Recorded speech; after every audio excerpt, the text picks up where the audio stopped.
Your favorite local grocery stores like Kroger, Ralph's, Fred Meyer, and more are now delivering on Uber Eats. Get 40% off your order of fresh, quality ingredients. Whether you just got home to an empty fridge or suddenly got a craving to whip up something new, you can get everything you need delivered in as little as 25 minutes. Get 40% off your order with code Kroger2026. Plus, members get $0 delivery fees. Order now on Uber Eats. Orders of $30 or more save up to $25 and 4/30/26. See app for details. This episode is brought to you by Indeed. Stop waiting around for the perfect candidate. Instead, use Indeed sponsored jobs to find the right people with the right skills fast. It's a simple way to make sure your listing is the first candidates see. According to Indeed data, sponsored jobs have 4 times more applicants than non-sponsored jobs. So go build your dream team today with Indeed. Get a $75 sponsored job credit at Indeed.com/podcast. Terms and conditions apply.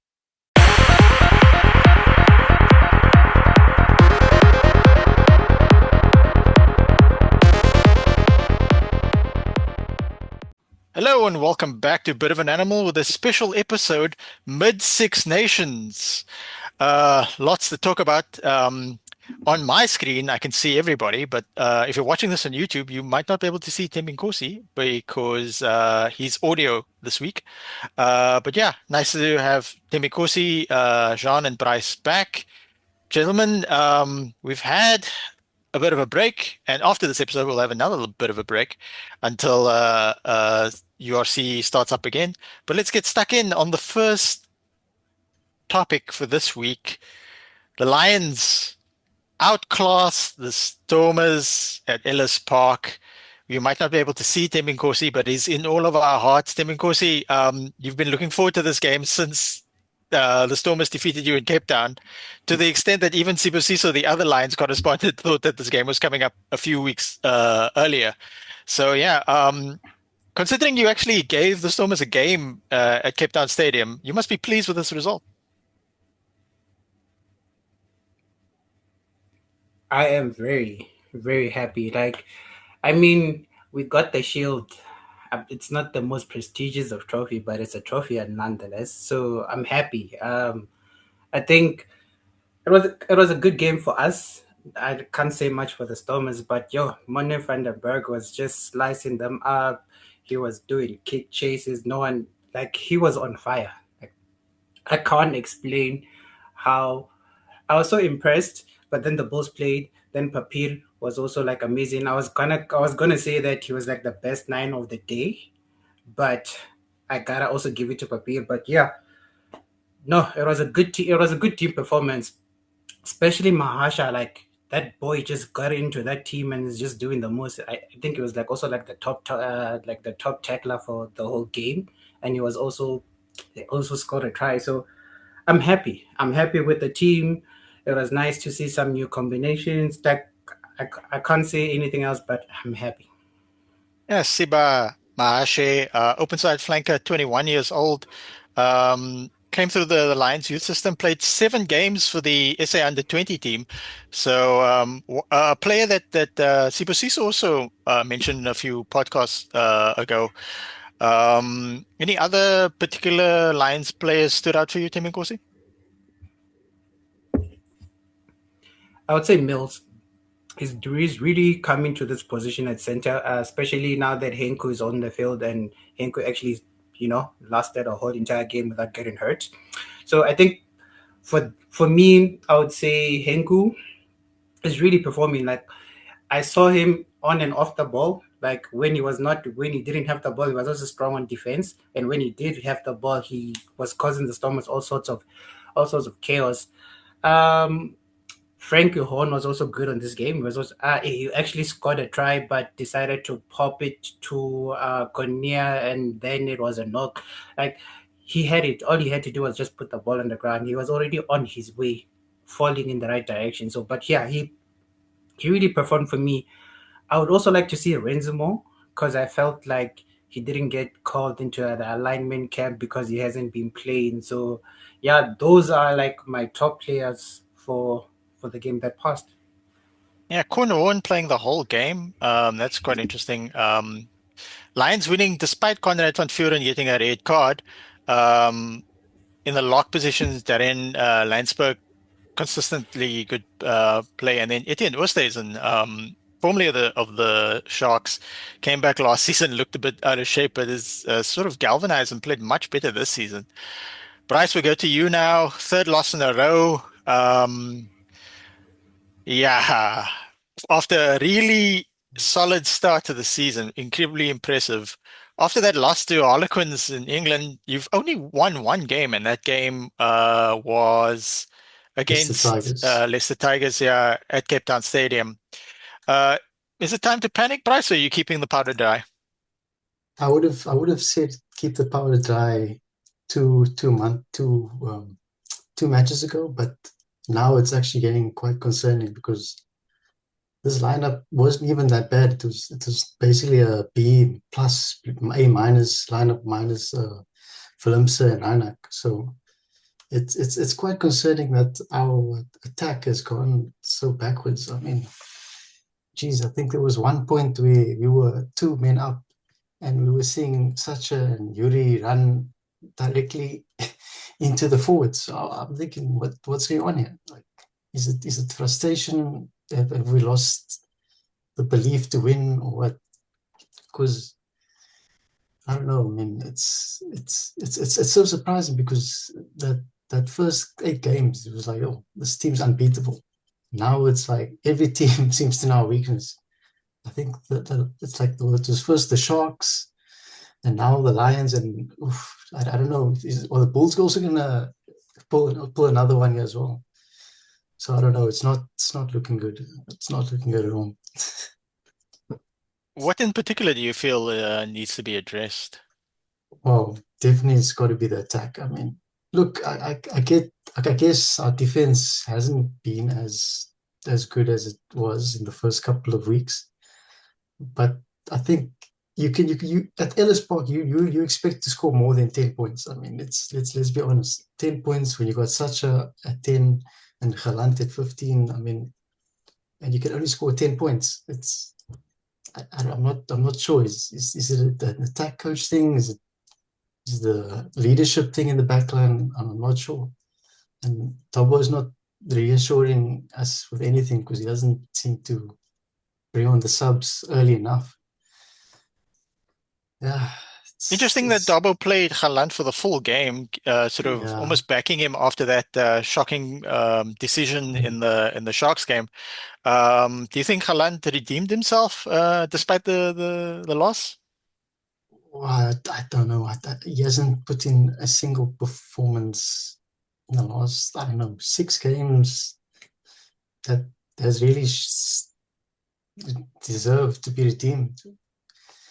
I don't know. He hasn't really driven the attack. He hasn't really launched any counter attacks. His kicking game has been on and off. I don't even know if he should be starting at 15. I mean, should we not consider maybe such at 15, Yuri at 10, just to see if it improves his attack? Because right now, I don't see the value that he's adding at the moment. Jean, this was Origins round, so the South African teams and the teams throughout the URC were wearing socks related either to the university or the school they went to, or even the club team that they went to. And we saw Victor Matfield, as you said on the URC Rewind, in very good shape for a former athlete. Of course, former athletes, not just South Africans, are um, quite well known for getting wildly out of shape post career. The ones that spring to mind distinctly for me would be uh, who ate all the pies, Wayne Rooney. And the fact is that I grew up only knowing fat Chomosono, and then somebody like showed me a documentary of like he used to be an actual player, and I was like, I thought he was just a out of shape owner. So, Jean, your thoughts on the Origin round, seeing Victor Matfield out there, and yeah, your neutral perspective on the Stormers losing a third game and the Lions looking quite good. I was watching with my Swara. Shout out Swara to you. And he's a he's an avid Stormers fan, and he's my sister-in-law got him a jersey, and he had the jersey on, and by about halftime, he was more interested in the brandy than the match. So I think that about sums it up. I think the Stormers honestly don't have a plan B. Like, if I can sum it up, if they're chasing the game, they don't know how to chase a game, which is actually kind of strange because last season and season before, they really had this thing of chasing a game where, you know, they could be 15, 20, 25 points behind, and second half they'd come out and they'd have a plan and they'd rock up. And now it seems like if you get one or two tries ahead of them and they're chasing from zero, it's just leaves them. Um, so yeah, I did really enjoy Origins round. It was really nice. Sad not to see anybody wearing my high school socks. I take it we haven't produced any good good people in the past couple of years, which is very sad. But it's kind of interesting. You get to see where a lot of guys are coming from, and then it's especially funny if you see within a match the same set of socks on different teams, and then you're like, these guys must know each other. So that's always interesting. But as far as sportsmen out of shape goes, no one can take the honor away from active sportsmen going out of shape, Frans Malherbe during COVID lockdown, where he must have been eating braaibroodjies and skaap chops every single day because he came back. I think he was matching Wilco Louw for weight. Yeah, it was always interesting for me as a Shark supporter because when Frans Verstappen broke through, he was a very fris, like big, chunky, muscular 19-year-old. But then when he won the World Cup and then he went over to play in France, he came back and he was huge. He looked like a Lucid prop or something. And then the international coaches were on his case and Trevor Nyakane's case about fitness. And there was a point where he got in very, very good shape again. Somebody even said they saw him in Kauai in Durban, which is always a good sign because I mean that's more healthier food. But then Francois Stein's sort of weight has fluctuated so wildly over the years. It's like there's a Reddit on its own just for that. Looking ahead, actually, before we get to the next game, in 2 weeks' time, it's going to be Bryce flying back to Joburg to take on Jean's Bulls, Rampant Bulls team. Bryce, what are your early thoughts on this game? Early thoughts.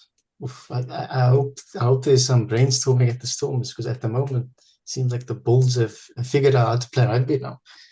It's I mean it's not even like they're just winning now, they're actually dominating teams. So what's that Lions game, now the Sharks game. I'm a bit worried now. If the Bulls get two or three early tries, then it's another hiding. So I can't be positive at the moment. The Stormers did defeat the Bulls at Cape Town Stadium this season, correct? Yeah. Yeah. They Yeah. did. They did. All right. That was that was, correct me if I'm wrong, but I think that was the Stormers' last victory. Yeah. Well, In URC yeah. maybe, but in Yeah, Champions in Cup the it was URC. Leinster. Yeah. Yeah. Yeah, these did lost, and it wasn't the prettiest win at all. So I don't know. It's not looking good at the moment. Yeah. All right. So we shift now to the Bulls' victory against the against the Sharks. The Bulls before the break really put it in on the Lions. Then during the break, they had about a week off. Then they had a preseason game down here in Wellington against Boland. Lots of rotation. There was some feedback from that game. It was on the SuperSport YouTube channel, live stream anyway. I don't know if it's still there. And then people were saying the Bulls didn't look that good, but it's just a mid-season friendly game. So I don't think they were maybe trying a few things.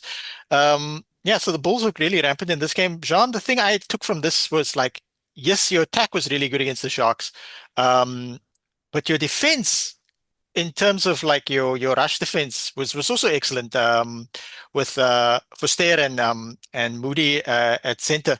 So you must be pleased with this result. Yeah, very. I'm very happy. So the Bulls backline seems to have found a gear or found their rhythm. Um, yeah, it was just and if I can take you back to Friday morning, I took some leave Friday morning and I went to attend the press conference and I got to watch 15 minutes of the captain's run. And after 15 minutes, the media gets chased out. There's a very nice oom with a very loud voice who's just like, "Julle moet nou gaan." So, but yeah, and one thing I can tell you that resonates, Ackerman spoke of it in the press conference, and you could really see it, even just the way the guys were communicating on field with one another. There was just a presence and a feeling of togetherness. And in the press conference, a question was asked like, how is Coach Ackerman approaching the bond between the team and everything? And he actually said it was the tour when they went for the away games, because that was the first time that they had a group on their own and they were sort of everyone was forced to be together, and they started building that togetherness and that brotherhood of, we're in this thing together, we're playing together. And I think that helps a lot. One thing that was interesting to note was during the captain's run, their warm up seems to be a variation of what the Stormers do, which is just playing the width of the field, so not lengthwise, widthwise. Um, and the idea is just there's about 20 players here, 20 players there, and then just keeping the ball alive and trying to sort of work your way. There's no onside, no offside. It's just about finding someone on your team who's in space, and sort of getting the ball to them, be it a kick, be it a pass, be it a basketball throw. And I think that's really helped the Bulls a lot. If you take a look at their offload discipline, especially Saturday, their offloads were a lot more clinical than the Sharks. The Sharks would get on the front foot, and then more often than not, they would just try and pop the ball for the sake of popping the ball. Whereas the Bulls were a lot more clinical in terms of, is there someone that's actually going to receive this, or are they likely to overrun and knock it on? So yeah, but I think the biggest surprise for me was David Kriel at fullback, who was absolutely on fire. He was just linking up everywhere he needed to be, good on defense, backing up Moody, filling holes in the line if someone had shot up and was caught at the bottom of the ruck. So yeah, I think there's the mentality has shifted, and the guys have realized, we might have had a bad run, but there's still something to fight for here. Um, and I think with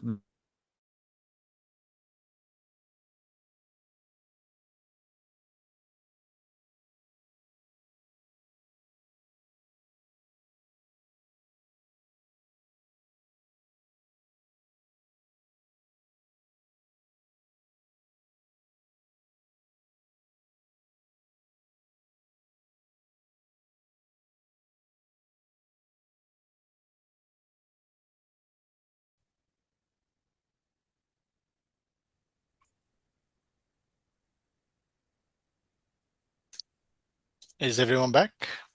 Yeah. yeah, You may continue, Jean. There sorry, where did the connection break off? Mm, Something about you were David talking about David Creel. Kriel, yeah. Yeah. Oh, okay, yeah. So yeah, just praise on David Kriel. I Yeah, think some about 15, David. yeah. Um, 15 is really a better position for him. Mm. I think 12 forces him too much to be physical. Whereas if he's got a couple of seconds to line up his run and to just adjust a little bit and get himself ready, he makes a lot more impact at 15. I know from school days he's played 15 and wing, so I think it suits him better. But even Andre Pollard, just man, so crisp on attack over the weekend. He was starting to look a bit like 2019 Andre Pollard. Maybe he's needed the Brandy and the Pretoria back. So yeah, I'm very happy Bulls fan. I'm Now one. This is I'm your hoping fourth the win Stormers. on the bounce now. You Yeah, defeated your last defeat was against Bristol at Loftus yeah. in the Champions Cup. Since then, you've defeated Pau. You've defeated that was away in France, section Pawa. You defeated Edinburgh away in the URC in Scotland. Then you defeated the Lions at Ellis Park with a short 50-kilometer away trip, and now the Sharks at Loftus as well. Um, Interesting rotation from the Bulls there, Jean. Jan-Hendrik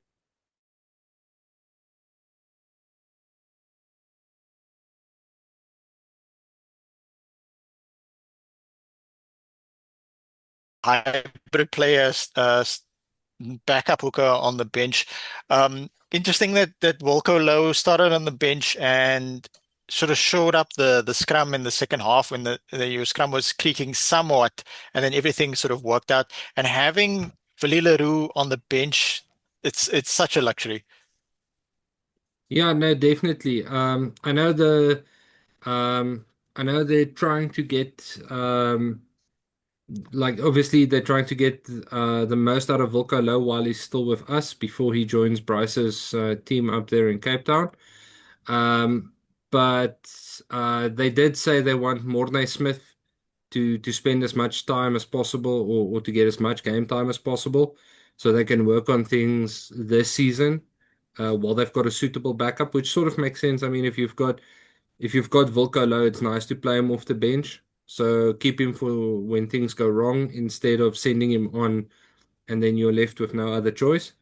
Um, so yeah, but yeah, Marco van Staden being able to play loose forward and hooker, definitely a good call. And then yeah, definitely Willie Leroux um, being also a bit of a hybrid backline player, um, definitely helps out a lot.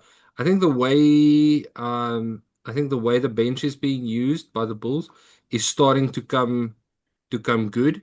It's showing a little more nuance and a little more thought, a little more planning. In the beginning, the bench was just a bench.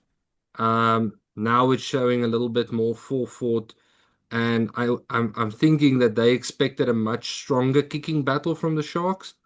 Unfortunately, Apalele Fassi being ruled out really hurt the Sharks because I think he would have kicked from deep and kicked deep a lot more than what we saw on Saturday. Um, but yeah, it's definitely hurting the Sharks that they don't have a good fullback. And for once, the Bulls can say, well, we're not as stacked as the Stormers or the Lions maybe, but we've got some good options to play around with. Yeah, you got a feel for Jaco Williams, who had to go off in the 39th minute playing fullback young man, plays better on the wing. Doesn't have that much of a sort of a kicking range as of yet, but he will develop. From the Sharks' perspective, losing Emil van Heerden ahead of the game, who had been scheduled to start. So Corne Raal had to move into the starting lineup. That hurt them somewhat, and obviously Jaden Hendricks getting injured quite early into the game, having to go off under oxygen as well. So we hope he's okay. Um, Makazole Pipi made his long-awaited return, but didn't make much of an impact. And Andre Esterhuizen was by far our best player by Mm. in all aspects, in terms of kicking, in terms of tackling, in terms of breaking the gain line. Jorendra Julie struggled a lot. I think the Sharks' hands were poor trying to get around the Bulls' rush defense. So there's a lot of work to be done there in terms of technique. Um, Andrew Jacobs made an impact for the bench, and JP Peterson continues to back the youth in terms of Thomas Dyer, Janus Potgieter on the bench, Ross Boudier, who made it clear that he actually does want to try and get into the Springbok setup, considering he only has like a 36-month stand down period. Ross Boudier, who recently only signed to the Sharks recently from the Mpumalanga Pumas, who we will talk about later in the SA Cup. Uh, and then finally, as it relates to David Kriel playing at fullback for the Bulls, his contract's coming up. and he is fielding offers from multiple teams, and he might just sign with Glasgow in Scotland. So we'll see how his career sort of pans out. Good player, sort of underrated. Brothers playing for the Lions as well. We Yeah, move, I think yeah. sorry, I think overlooked in Saturday's game for the Sharks is for me amongst the forwards, both the Chichuka brothers and Tino Mavasere, who actually had decent efforts behind their name. It's just really, really hard. And one thing that I felt in general was the rucks were a bit of a mess. The ref let a lot of things fly at ruck time, including some outrageous clear outs that I think other refs would have penalized. But nonetheless, there was some good work put in there, and I mean there was definitely turnovers gained. Um, so I do think that while the score line maybe doesn't reflect it, there was good effort from the Sharks loose forwards in terms of trying to get the ball back and definitely being, just a nuisance around the ruck. The Bulls didn't get as much lightning quick ball as they might have hoped for. Yeah, it's unfortunate that Manu Tutuka didn't play in this game because he's still injured. We could have really used him. It was sort of a balanced loose trio. I was a bit disappointed at the lack of impact from Pepsi Buthelezi at 8. Vincent Tutuka also had he played the whole game, but he didn't make as much impact as I might have hoped. Tino Mavasere is a good player. He's got a lot of pace, but he struggles when the game gets physical. He plays better when the game is more loose. We think back to a few weeks ago when he scored that intercept try and he sort of outran the opposition, so that's quite good. And then of course Oxenchair started the game, but because we were never really in this game, like the Lions Stormers game, the Lions were in the lead the entire game. The Bulls were in the lead the entire game against the Sharks. Oxenchair looked annoyed. Oxenchair looked like somebody who doesn't like to lose, and at one point he sort of Yeah. glanced over his right shoulder at the referee. So yeah, he didn't seem to be having much of a fun time. I mean, he's a competitor, so it's nice to see that they have that sort of competitive edge. So it's interesting week actually because including last week when the Lions defeated the Sharks, and then in 2 weeks' time it's again Bulls versus Stormers. The Gauteng province teams are at this stage of the season with only 6 games left, really in form. So the battle of inland versus coast, inland's very much got the momentum this at this stage of the season. Guys, we are a Southern Hemisphere rugby podcast. And if you're enjoying this podcast, please like, subscribe, click the notification bell. And if you're listening on the audio channels, give us a 5-star review, give us a positive review. It's always difficult to grow the channel on the podcast on audio channels. So we are a Southern Hemisphere podcast. In my opinion, we're the premier Southern Hemisphere podcast on the YouTubes. But we do have opinions on the Six Nations, and we'll go to Temi Nkosi, famed not fan of England. Temi Nkosi, scale of 1 to 10, how happy are you to watch England's much sort of vaunted kick and chase game plan turn on them? I really want to say, I really wanted to boast on how happy I am, but I also saw you exposed me on the other pod saying Ah, I'm an England hater. So I'm just going to dial it back down. But yeah, like, I'm I'm just actually, glad you listened to the other pod. like, to be honest, I'm actually concerned for them because now they went from being one of the front runners of the next, or actually for this year, to being, well, yeah, average. They're like, I mean, they lost to Scotland. So what's more I can say? I mean, the only thing that could be worse is losing to Wales, and hopefully they're not going to do that. Yeah, they lose consistently to Scotland over the years. Scotland can play how poorly, but somehow they always defeat It's like England. it's like that. it's like that one school or that one rival that you know that well, no matter what happens, no matter how good of a year you're having, I'm gonna beat you. Like this is just like the tradition. It's probably one of those, especially because isn't England and Scotland the first ever international match ever played? So it Uh, goes Yeah, fight, back history. yeah. Fighting over haggis. Temikosi, on that line, when you were in high school, you obviously had a very successful high school sporting career. Who was your biggest rival for your high school? This is Origins round anyway. So it's technically it's supposed to be Marinsky, which was Hmm. like the high school in the same town as us.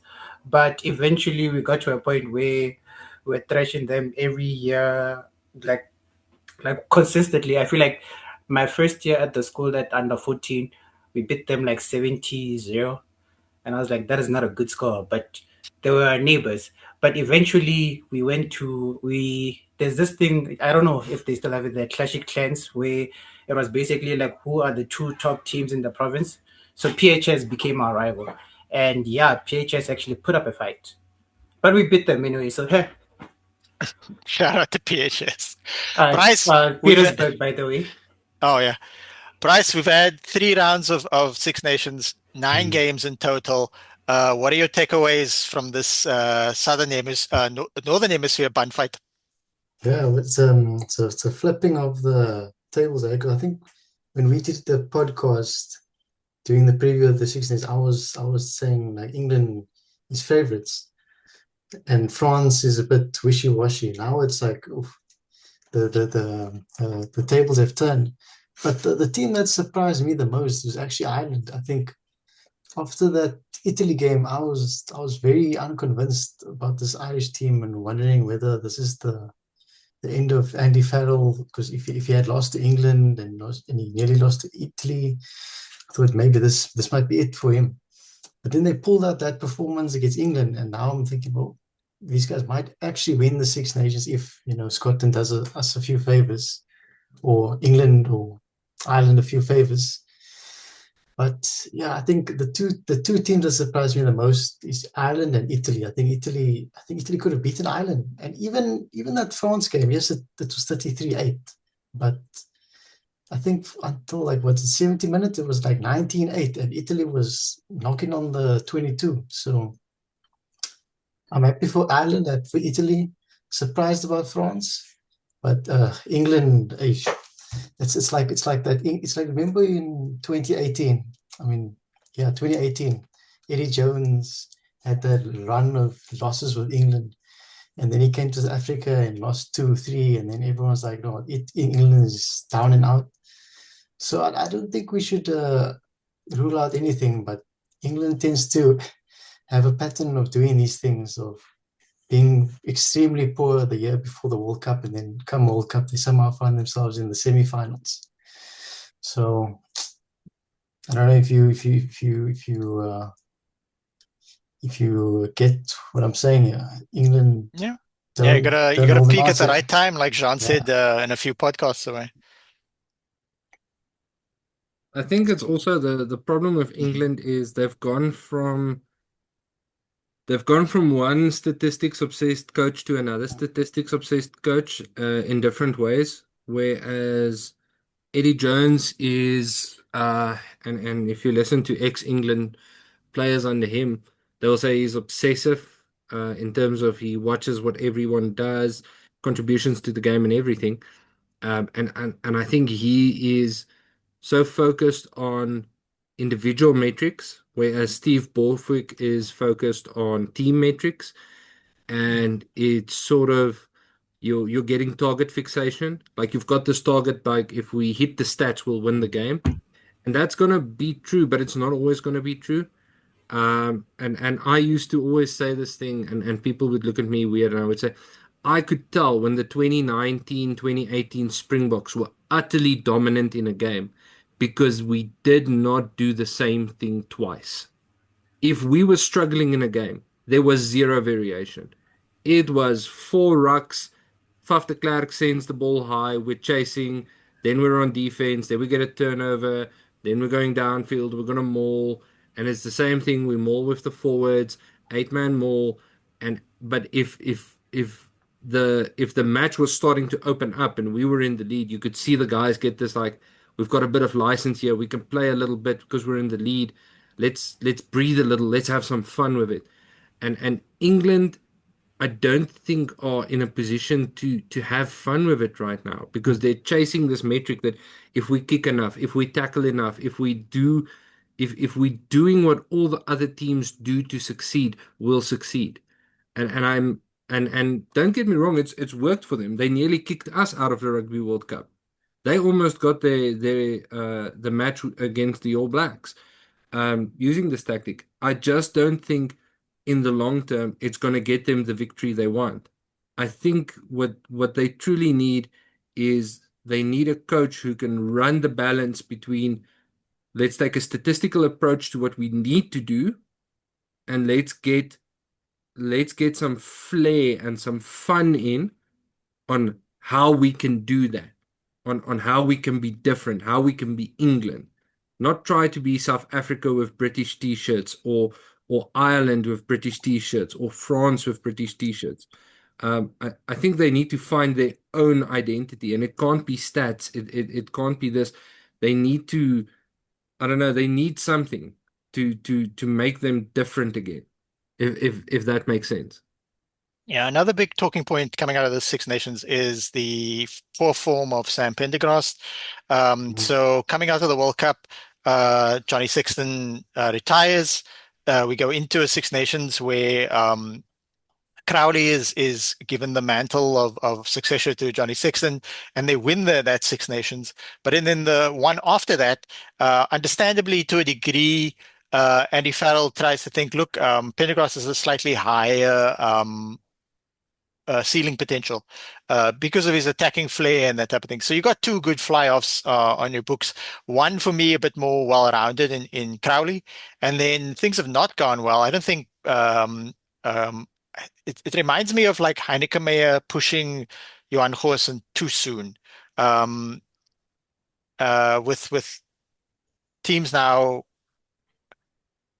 sort of targeting Sam Pendergrast in terms of his defense. Sam Pendergrast looks better when he plays for Leinster because generally Leinster dominate, but Ireland aren't always going to dominate. So he's struggling somewhat, and now he's out the team entirely.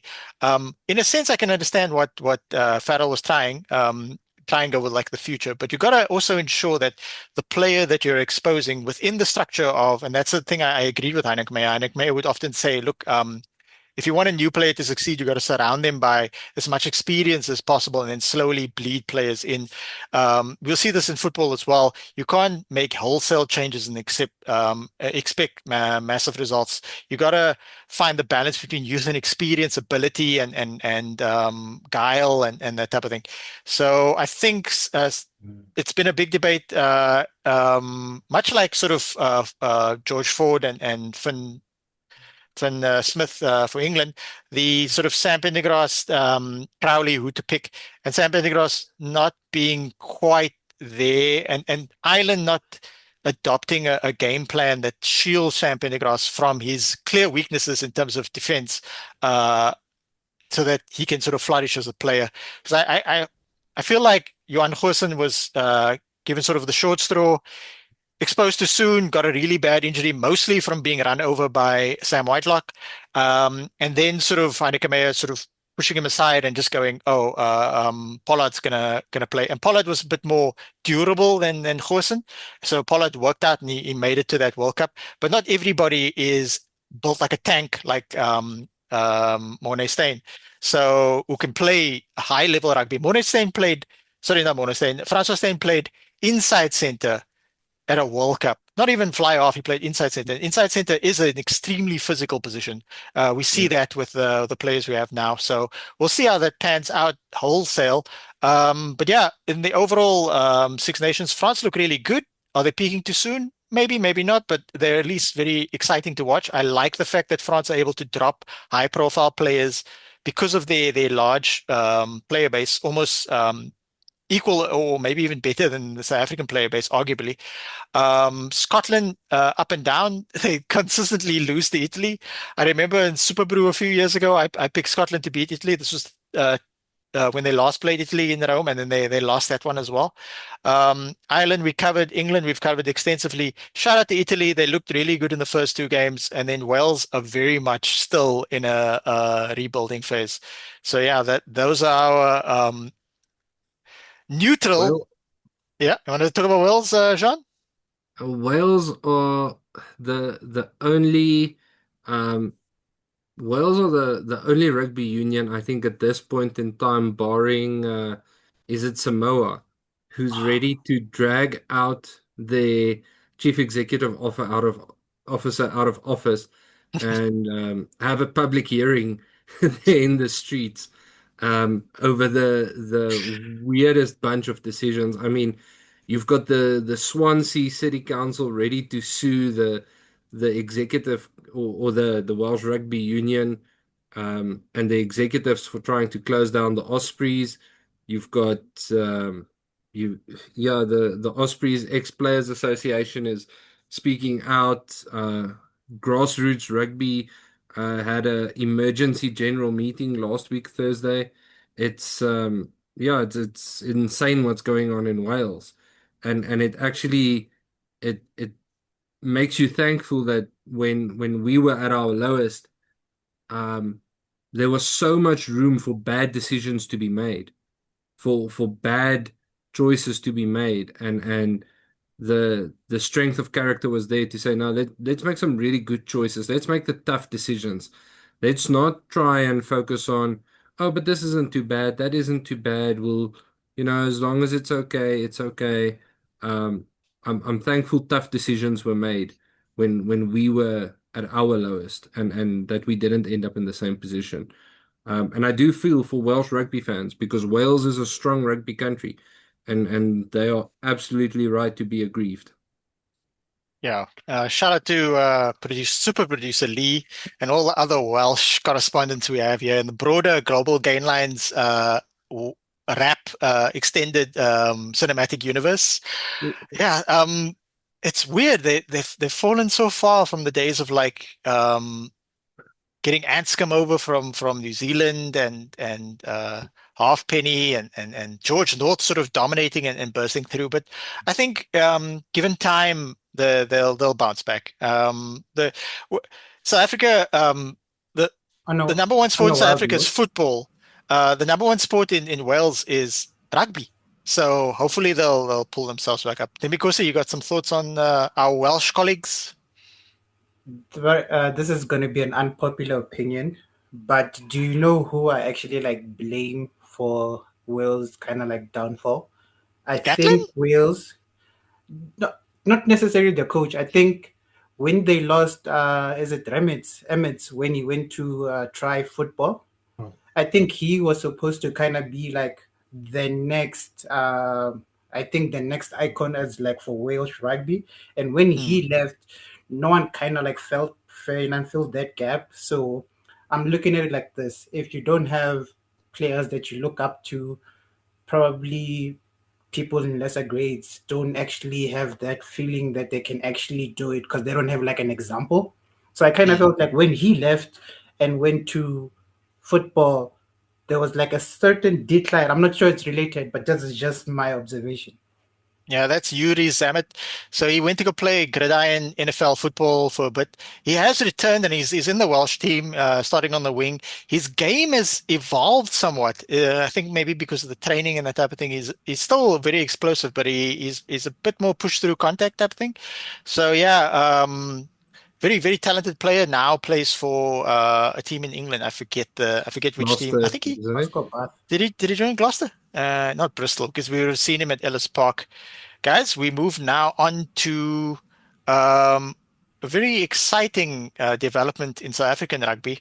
The Women's Super League started 3 weeks ago, three rounds gone, and the Bulls senior men's team have caught up to their ladies because their ladies are absolutely dominating.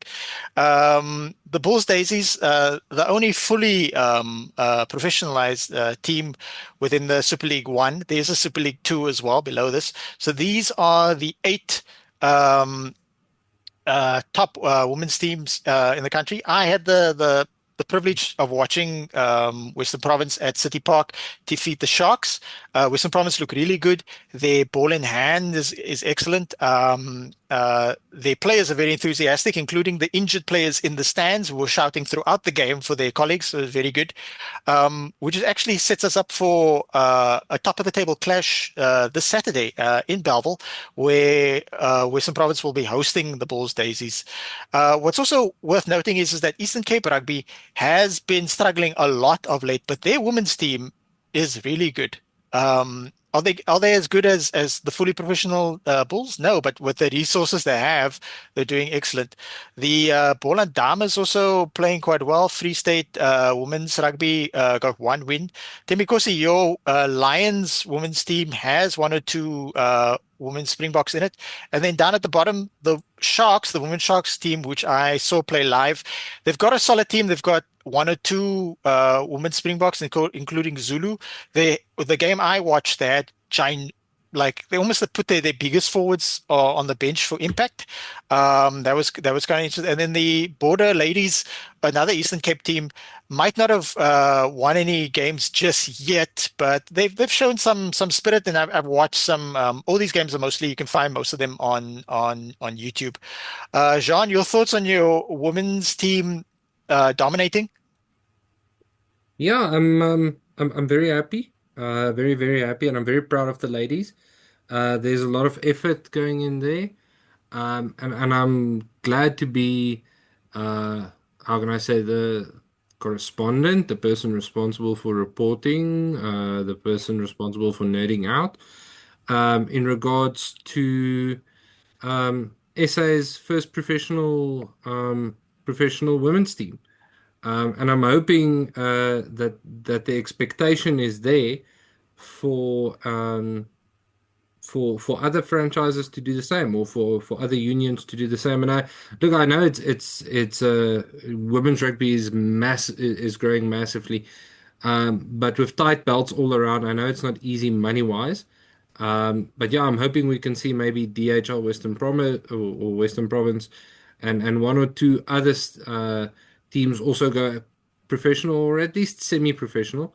I know Saru is interested in giving a lot more women professional contracts so they can focus on being athletes and not just part-time athletes. But yeah, and shout out to the Cheetahs who have I think boosted their chances of their women's team performing well by upgrading their stadium to a Class B stadium. Excellent news on as it relates to that. So that game, the game we're highlighting for this weekend is Saturday, and it kicks off at 1 o'clock. It will be at the Rosina Parvata Stadium in Bellville. I specifically say that because on the website and on numerous publications, it just says Bellville RFC, and if you type that in, because there's so much rugby in Bellville, you get half a dozen options. So what I appreciate about this, because I've been in this vicinity before. It's in a very working class neighborhood, not too far from. I unfortunately won't be able to attend this one, much as I would have liked to. It's also worth noting that unlike City Park, you do have to pay to go inside, but it's a mere 10 rand. So to anybody watching, 1 o'clock on Saturday, make your way down to Bellville South, and yeah, enjoy some the highest level rugby within the women's sphere in South Africa that you will be able to see outside of the women's Springboks playing. And shout out to the Bulls for going fully professional, because that obviously boosted the chances of the female Springboks in the most recent World Cup. All right, guys, we move now swiftly along to the SA Cup. If anybody's not aware of what the SA Cup is, the SA Cup is the tournament for all the teams outside of URC franchises. So there are 14 teams or unions, aka unions in South Africa. Um, uh, and four of them are URC franchises, but the other 10 play in this tournament, the SA Cup. So the SA Cup last season, the Pumas won it, and they defeated Griquas in the final. That means the Pumas won the SA Cup and the Griquas won the Currie Cup. So it's nice to see teams outside of the four unions, franchises, URC franchises, winning uh, events, tournaments. So it kicks off on Friday. Eastern Province EP Elephants versus those Oaks from Brakpan Valke. Heineke Meyer's Southwestern District's Eagle from George Otanikwa hosting defending champions Mpumalanga Pumas. We go down to the Free State to watch the Cheetahs take on the resurgent Sanlam Boland Cavaliers. That's going to be an interesting game considering how well the Cavaliers played in the Currie Cup. And then we got Currie Cup champions Griquas, who recently got a few players back from loan, including Gershon Ware, who was on loan at Sail Sharks, hosting the Pumas in Kimberley. Sorry, the Leopards in Kimberley, my bad. Griffins in Welkom, hosting Border Bulldogs, the men's team. So that is round one of the SA Cup. Anything stand out to you, Bryce? I know Western Province aren't playing, but this is sort of where players develop. I'm not too caught up on the smaller unions. I know Eastern Province is going through a lot, but I'm hoping to see something from the Southwest District Eagles, maybe another Boland Cavaliers story. But otherwise, I'm not. We'll have to see as the season goes on, as the season starts, before we make any. A lot of investment going in there in George, so and players being brought back, including I don't know if there was speculation on this. I don't know if it went through, but I think they got Fred Seilingha out of retirement. Temikosi Lions aren't playing, but there's a lot of Joburg teams in the mix here in this tournament. Your thoughts? Funny enough, I'm actually looking at the Cheetahs versus Boland, because the only reason I'm actually focusing on this game is because Boland has Cheetah's former coach. So, and ever since he went to Boland, I don't think Cheetahs have actually won a game against him. So that's an interesting match for me.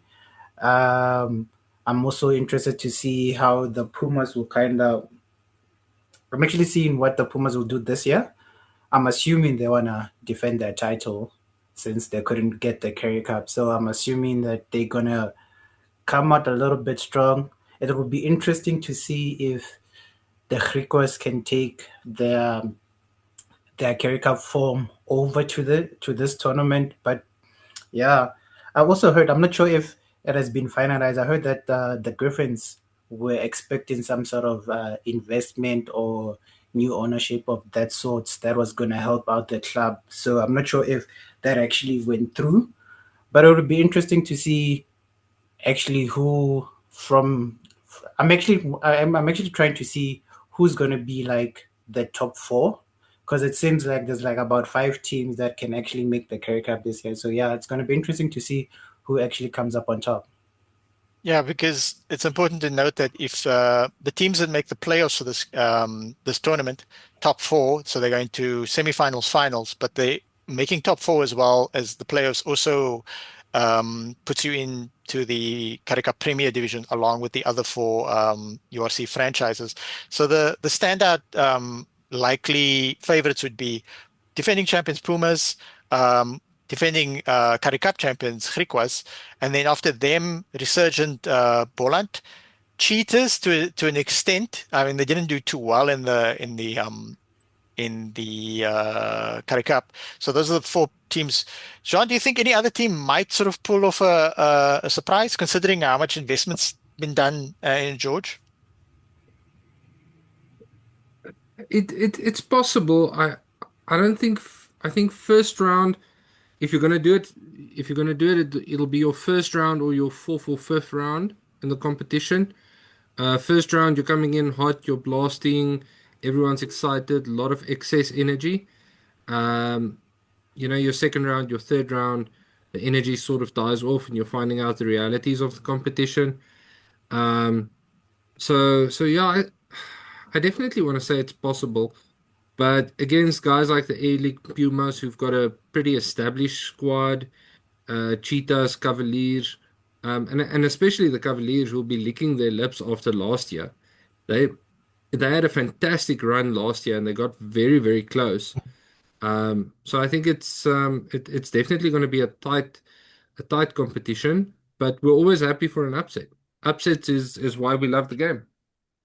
Exactly. We're looking forward to round one starting this weekend. Yeah, this is where the gems and sort of like players. I mean, look at Dylan Mart, who's pushing, who's now also signed for the Bulls. Basically came through in this tournament. Gentlemen, we'll be back on a break for a bit. That means we won't have an opportunity to early preview the games on the weekend of the 21st of March. So just for the heck of it, that weekend starts on the 20th, 9 o'clock. Bulls on the Friday evening. Bulls hosting Cardiff in at Loftus. Jean, quickly your early thoughts. Hoping to see Cameron Hannah come back. We got hints that the game against Cardiff or the game against Munster, he'll be back. So I'm hoping we get to see him, even if it's just off the bench for 10 minutes. I'll be happy. Yeah, I think the whole of South Africa would be stoked to see him back. And, the Welsh people will still be wondering what they lost there. Temikosi, you then host Edinburgh. You take your much vaunted form and you host Edinburgh at Ellis Park at 2:45 on the 21st of March, Saturday, the 21st of March. Early thoughts? I'm hoping we take what we did to the Stormers as like a template to use for the next match. But yeah, I think the way things stands and the fact that we are home, we have a good shot. Yeah. Then later that day at 5 o'clock kickoff time in Durban, it's a repeat of the quarterfinal. The venue for the much talked about wink heard around the world, where Jaden Hendricks sort of employed some sort of shithousery against Crowley. It's Sharks versus the Punsters from Munster. I'm hoping the Sharks get their head right and get it. It needs to be more than just getting the frontline players back. The Sharks need to learn to get results, even with quote unquote second string players. Bryce, a Sunday kickoff, is that even allowed? 3 o'clock at Cape Town Stadium. Hopefully the pitch is sorted out there, and you're taking on House Targaryen Dragons from Wales. Your final thoughts? I'm hoping we can see us cook for once this season, because we desperately need to cook. And this is the game we need. If you don't cook here, then I think that's it for the season. Even if we win, we need to see such a Galant start balling. Yeah. You know what, Bryce? I'm in the city of Cape Town. You're in the city of Cape Town. Let's try and go watch this game live. Yeah, let's see what happens. I mean, like if we go watch it live and the Stormers somehow lose the Dragons, it's not even Cardiff. The Dragons then there's no luck. Then then this podcast curse that Bryce talks about since he joined, and the Stormers not getting any results. We're gonna have to look into that, gentlemen. Maybe Bryce could be the Stormers' lucky charm. Maybe if you show up there at the stadium, your good vibes might spill into the players. It's funny. It's funny you say that, because I've never watched the Stormers lose live at Cape Town Stadium. You see? Yeah, exactly. The streak will continue on the 22nd of March. Until then, we'll have another podcast after that on Monday, the 23rd of March. So tune in for that. Thanks for watching, and thanks to my whole panel. Until the 23rd of March, as we say every week, in Rassi, we trust.